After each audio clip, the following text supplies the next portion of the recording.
Hi friends, welcome to Raising Lifelong Learners. I'm your host, Colleen Kessler, and this is the podcast where I encourage you to trust yourself and your differently wired kiddos as you help cultivate their curiosity, encourage them to discover the world around them, embrace who they are wired to be, all while helping them discover their passions, interests, and raise them to become the amazing adults they're meant to be. Hey, welcome back. This is episode 255, and today I'm talking to you about a question that comes up all the time in the Learners Lab and in forums that I belong to about homeschooling. What do you do when people question your homeschooling? What do you do when people are like, why are you homeschooling your children? Aren't you worried about socialization? Aren't you worried they're going to be weird? How do you deal with that question? So we're going to tackle it and come up with some really good things that you can say back and bust some myths.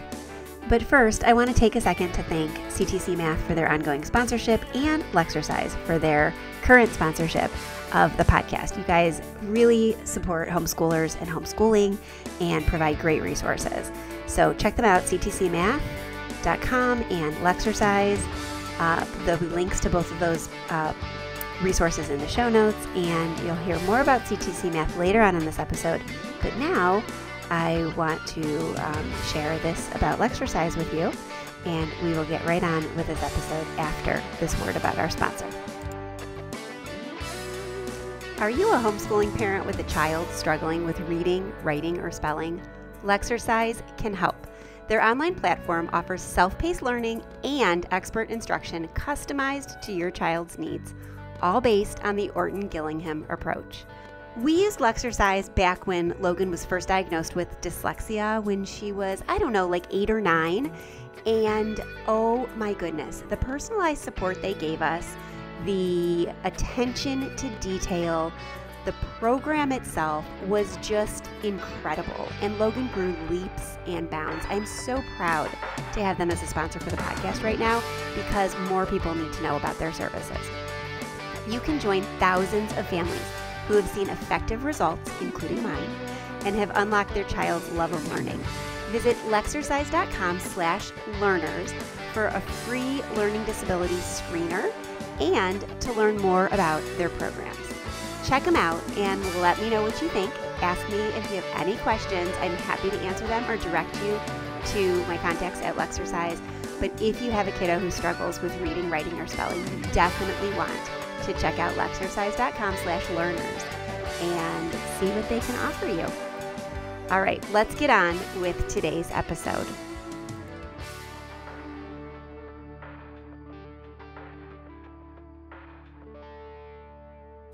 Okay, so are you ready to kick off another homeschool year? Or if you're brand new, are you ready to start homeschooling? This is the time of the year that everybody is gearing up. They're planning their back to school time. They're trying to decide on the day they're getting started. Schools around them are starting back up. A lot of our friends are going back to school this week or next week. As I'm recording this, my husband is asleep because tomorrow is his first day back to school and back to the grind. His students don't start for another several days, but this is the week. My daughter's good friends, they all start back next week. This is the time everybody starts thinking about all the things. I just saw a thread in a local homeschooling Facebook group from a new mom who is starting to get cold feet and nervous about homeschooling her kids, and she's worried that she's going to ruin them, just fail miserably. And so first, I want to say to that, you're not going to fail. You love your kids. There's no such thing as failure. If you want some encouragement, grab my brand new book. It's been out a week, and it's gotten some really good reviews so far. I've gotten some lovely emails. The Homeschool Advantage, a child-focused approach to raising lifelong learners, will ease your mind and help you battle that insecurity and that worry and empower you to do this thing. If you're a veteran homeschool mom, it'll give you some great tips to actionable ideas and tips to get going in a more child-centric approach, and it will help you out. But one of those things that people worry about and feel like they're a deer caught in the headlights when it comes up is that thought about people questioning their decision to homeschool. I am entering my 17th year of homeschooling. And I still worry about this sometimes. I still have people. I just had discussions this week with some people who have heard that others outside of our family sphere are questioning what we have done and are doing. And they can't necessarily see the tangible results of what our kids are accomplishing. And so they are questioning everything that has been done in the past. I've had people question my decision to homeschool and decision to allow my daughter to pursue a Bachelor's of Fine Arts in musical theater. She is going to be entering the audition season coming up here. She's going to be a senior in high school and will be auditioning for college programs. And this is just, in some people's opinions, further proof that homeschooling did not work. In my heart, I know that it did, because it's allowed my daughter to pursue a passion and lean into her areas of strength. My oldest is forging his way, and I think a tremendous success in everything that he's accomplished. And our lives don't need to look like the lives around us to be successful. But when people question you, you immediately get defensive. So what do you do when people question your decision to homeschool or criticize your decision to homeschool or ask you all those questions? What about socialization? How are they ever going to fit in the real world? What are they going to amount to? What do you think you're doing? How can you choose this?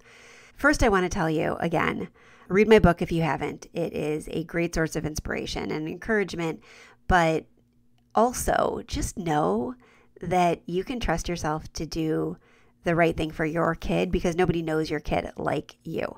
And I want you to remember, going into any of those questions and thinking about any of those people who are asking you what you're doing or how you're doing it or why you're doing it or just don't understand, you homeschool mom, you don't owe anyone anything.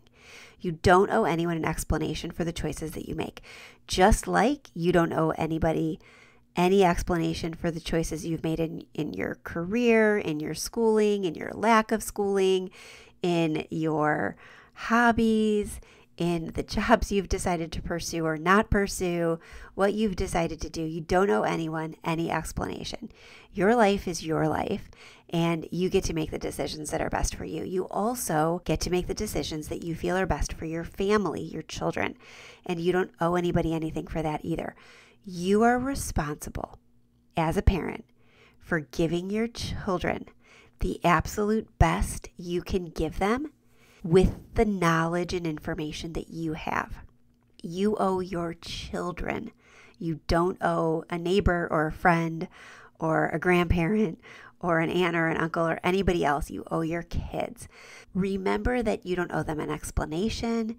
You don't owe them anything. They don't have the right to quiz your kids. They don't have the right to quiz you.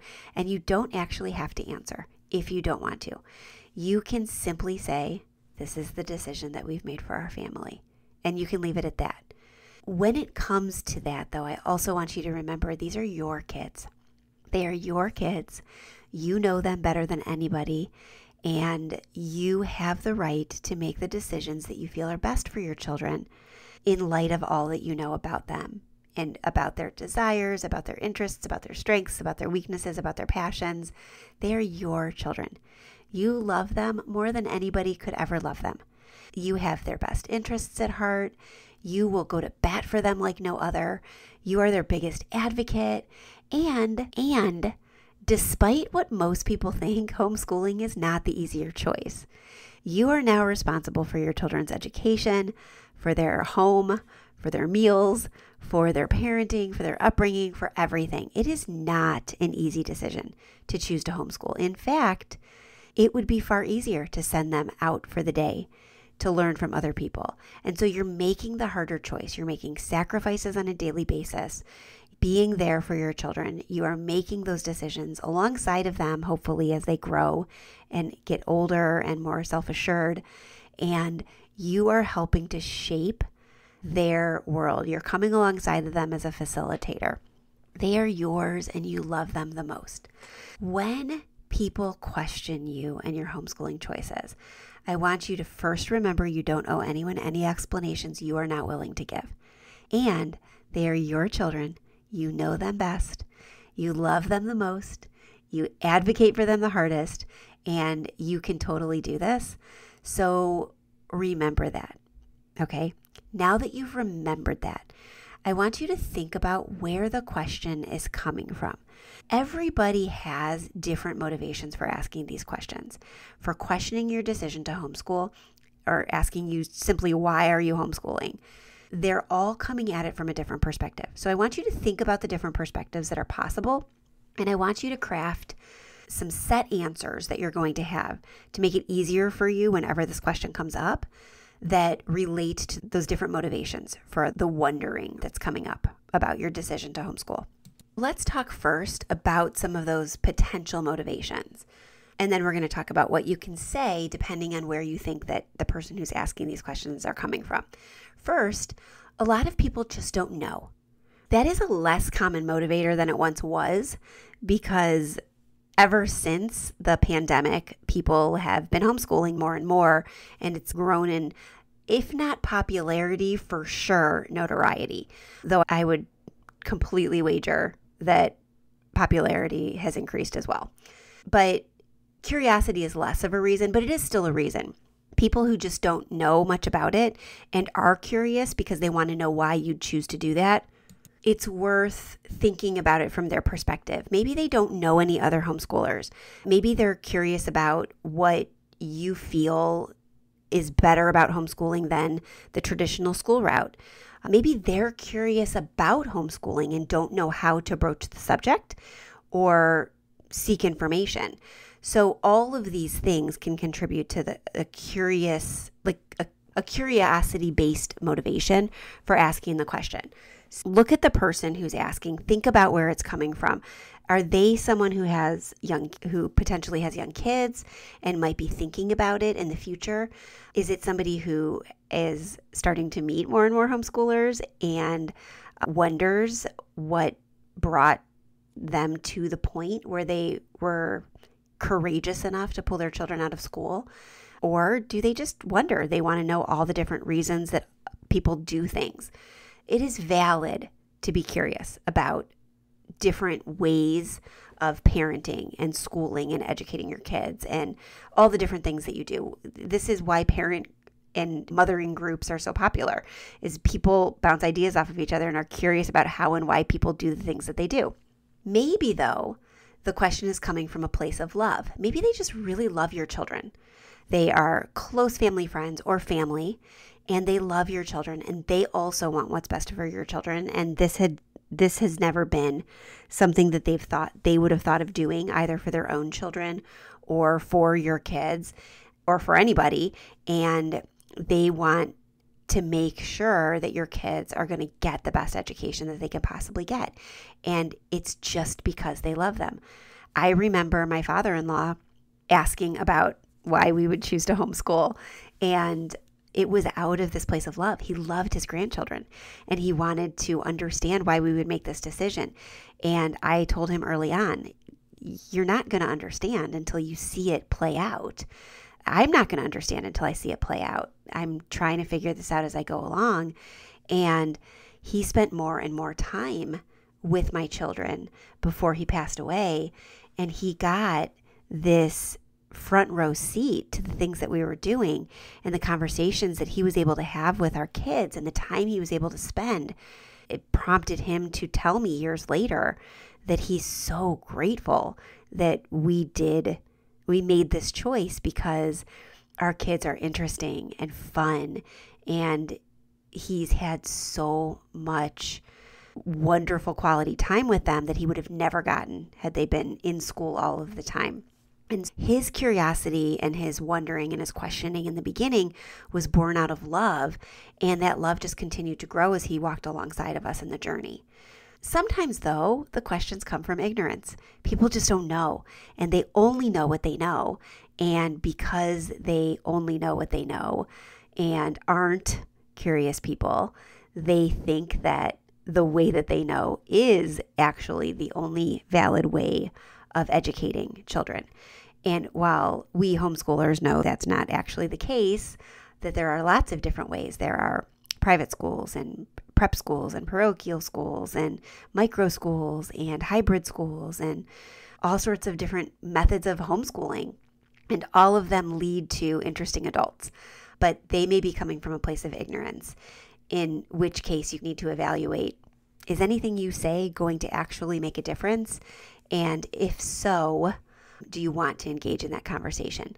So when we've figured out where this idea or this questioning is coming from, we can decide how we're going to handle it. If the person who's asking you about homeschooling is simply curious and you have the time or the desire to educate them about it, then take some time and say, we made this decision because school was not working for our child, or we made this decision because our child was quirky or outside the box or a different kind of learner, and we decided we wanted to try this from the beginning, or we just really enjoy spending time with our children and we wanted to be able to give them an opportunity to travel and experience lots of different things with us alongside of them. So we decided to keep them home from traditional schooling and school them at home instead.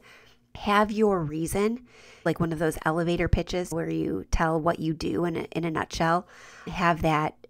I would tell people that if they were curious, that we started homeschooling because school was not working for our oldest, and we had to make a decision based on where we were at that moment in time. And so the best decision for us at the time was to pull him out and homeschool him and finish off the year of first grade and take it kid by kid and year by year from that point on.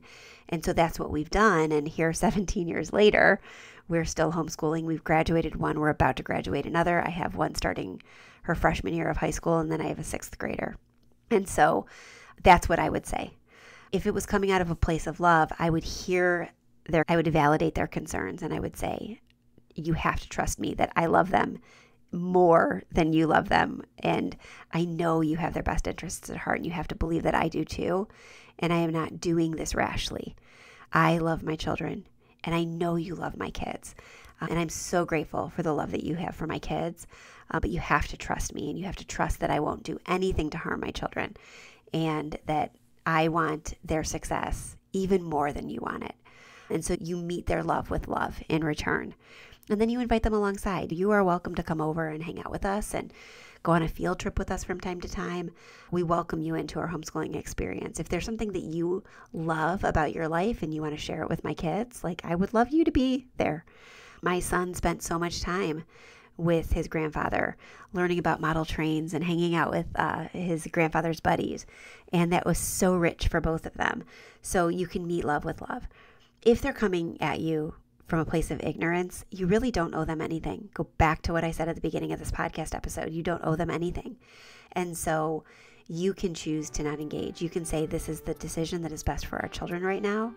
I'm happy to point you towards resources if you want to understand homeschooling better, but this works for our kids. And then you can just leave it at that. So if you've been a listener of the podcast for a while, you've heard me talk about CTC Math for the last couple of years. They have been supportive sponsors of the podcast. And as I've told you before, I'm a customer. My kids use CTC Math in their homeschool. I am a paying subscriber and have been for a number of years, even before CTC sponsored the podcast. I am a raving fan, and I will continue talking about their resources and their program until long after I'm done homeschooling, because I think it's really versatile for so many different types of families, whether your kids are super strong in an area or super weak in an area of math. It allows you to customize their education when it comes to math. I've talked to so many families over the years that I want to share with you a message that I received from Sandy, a longtime listener who was content in what they were using until, again, they weren't, and they switched over to CTC Math based on a recommendation that they'd heard on the podcast. Sandy writes, "We too started using CTC Math following your recommendation, Colleen. One of my sons is so dedicated. Then, after watching over his shoulder, my other son started using it too. They both now do an hour each workday by choice. I even enjoy it myself. I do the lessons with them, which is a handy brush up, and will occasionally do some of the algebra lessons ahead of time. Math was not my strong suit in school, but now I love it, and I wish the program had been available in the 80s. Too many people think they're terrible at math, but I truly believe we all just need a method of learning that suits us. CTC Math seems to work for all three of us. So check out ctcmath.com or go to the link over in the show notes for this episode and click on it to go over there and see the offer that they have for podcast listeners. You don't have to just take my word for it. You can take Sandy's as well. CTC is a great program and could be a wonderful benefit for your homeschool. All right, let's get back to today's episode. Okay, so like I said, you can just leave it at that, but remember too that a lot of times that ignorance stems from people believing the myths about homeschoolers, right? They believe homeschoolers are weird, they're unsocialized, they don't fit in, they never amount to anything because they don't know what they don't know. And so if you want to address their ignorance, you can address some of the myths. The myth about homeschoolers being unsocialized, which is probably the most prevalent myth there is, and the biggest question people get about homeschooling is, what about socialization? First of all, it is mind-boggling to me as a former public school teacher how many people think that kids, especially in the early years, go to school for socialization. They don't. They don't. They spend a little bit of time at lunch and recess hanging out, but it's highly structured or highly supervised. They don't get time mixing with different grade levels, with different aged children, with adults, and they're punished for socializing too much. I got in trouble all the time in elementary and middle school for talking too much during class. Our kids are not encouraged to talk. As they get older and in high school, opportunities are available for them to participate in sports and clubs and theater and choir and band and all these other things. But with homeschooling being more and more mainstream, those options are available for homeschooled kids as well. There are homeschool bands, there are homeschool dances, there are homeschool clubs and groups and co-ops and things like that. Plus, more and more schools are open to allowing homeschoolers to participate in the different things that they have available. In the state of Ohio where I live, it is law that public schools are required to allow homeschoolers to participate in any non-graded activity, which includes many clubs. It includes theater programs. It includes extracurriculars like dances. It includes sports. And so our kids are able to participate in some districts. They allow homeschoolers to take classes. They allow homeschoolers to take as much as half of a schedule at their campus. So there are lots and lots of opportunities for participation in the social. So there are lots of chances for our kids to be able to participate in the school's opportunities for social time, clubs and dances and sports and all of the different things that are available to them.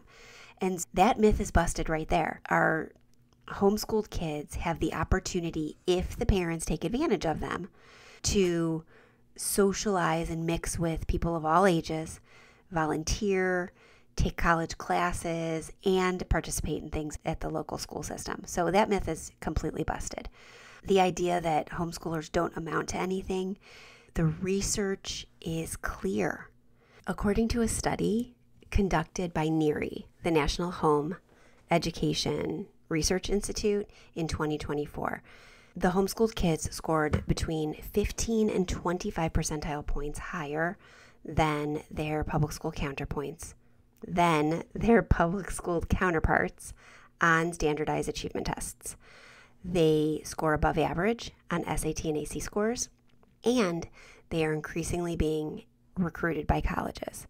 In addition to their standardized test scores, research also shows that kids who are homeschooled they perform higher on measures of psychological, social, and emotional development in peer-reviewed studies. They engage in social and academic activities outside of their homes just as much, if not more, than public school kids do. They are involved in activities like field trips and scouting and 4-H and political rallies, ministry, volunteer work, community work, sports teams. They're just as successful, if not more, than kids who are public schooled. Research also indicates that homeschoolers go to college at a higher rate or into a field that is more in line with their strengths and their interests and their passions, and they have more long-term success because of their intrinsic desire to learn the things that they're going to school for if they're choosing to go to school. They are also more likely to be entrepreneurs because they have a self-drive and a motivation, and oftentimes start working on their jobs and their careers earlier on. But if they do go to college, the research, the social and emotional research that's been done recently is showing that they adjust to college better and more quickly and in a healthier way than kids who went to school traditionally, because they've had the experience of working on things that they're interested in and managing their time better and more accurately and with more accountability than kids who have gone to school and are used to being given an assignment or how to spend their day from start to finish. That is not a valid myth either. Our kids are learning. They're learning things that they want to learn. They're learning in the ways that they want to learn, and they're learning at a quicker rate oftentimes than kids in school. Now, this isn't to say that school is all bad. My husband is a public school teacher, like I said, who goes back tomorrow. I was a public school teacher. I'm just telling you that the research is there to support homeschool success. And if you are a parent who is motivated to give your kid the best and is doing the homeschooling thing for reasons that include their child's best interest, then you can bust those myths of people who are coming at it from a place of ignorance really easily. Because if you're doing it with your child at the forefront of your reasoning and your motivation and your choices, you're going to be successful and your kids are going to flourish. Here's the best thing you can do when those questions come your way. The best thing you can do is know your why. Why are you choosing to homeschool? For us, it was school was not working out. My child was not fitting in the traditional mold of education, and he was falling behind, and he was learning to hate learning. And that was not what I wanted for him. I knew I could do it better. I knew I could meet him where he was. I knew I could help him learn something new every single day. And I knew that I could help him have fun and find the joy in learning again. I also knew that I could take it kid by kid and year by year. And as the years have gone on, my why has changed. My why originally was that specific kid in that specific situation. Now, my why for continuing to homeschool 17 years later is because I know a one-on-one education will always be superior to a many-on-one education. And our school's resources are just too stretched out, and there is not a single teacher who can meet the needs of every single child they come across successfully. They can only do what they can do because there's one of them to many students. There are good teachers out there. There are good teachers who care. My husband is one of them. But they can't do what I can do in a one-on-one situation with the people I love most in the world. And so my why is that I can give my children the exact education that they need to be successful in the things they want to be successful in. And there is no school out there that can do it as well as I can in a one-on-one capacity. When you remember and develop your why, your children are going to be successful. And you will have everything you need to squash the doubts that the questioners stir up in you, and you'll have the perfect answer for them. Here's the thing. You can't fail. You can't. You absolutely cannot fail at homeschooling if you remember your why and you keep your child at the focus of it. If you need encouragement, grab my book, The Homeschool Advantage, A Child-Focused Approach to Raising Lifelong Learners. It will be linked in the show notes, but you can find it anywhere books are sold, and read it. Reach out to me if you ever have any questions or concerns, or you just need a cheerleader. Remember that you've got this. You are the best parent for your child. You are the best teacher for your specific kiddo. If you ever need support, let me know. Join the membership community, the Learners Lab, because we're supporting you all the time in there, and grab the book. Let me know what questions you have about homeschooling or what questions are asked of you. Or let me know if there's a topic that you want to hear about on this podcast. Or let me know if there's a topic you want me to reach. Or let me know if there's a topic you want me to tackle on this podcast coming up, because I would love to make this the resource that you need to support your homeschooling in the best possible way. All right, you can check out resources to help you in your homeschooling journey, to help you tackle those naysayers, and to help you be successful in homeschooling. Over on the show notes for this episode, raisinglifelonglearners.com/podcast. I'll be back next week, same time, same place, with a really fun interview with someone I absolutely love. I cannot wait to share this one with you. So tune in, same place, same time. In the meantime, go enjoy your kids. Embrace the joy of homeschooling, the adventure of it. Forget about anybody who questions you and know that you are doing what is absolutely perfect and right for your kids. And have a great start to your school year. You've got this, you've got this, you've got this. I will talk to you soon. Bye for now.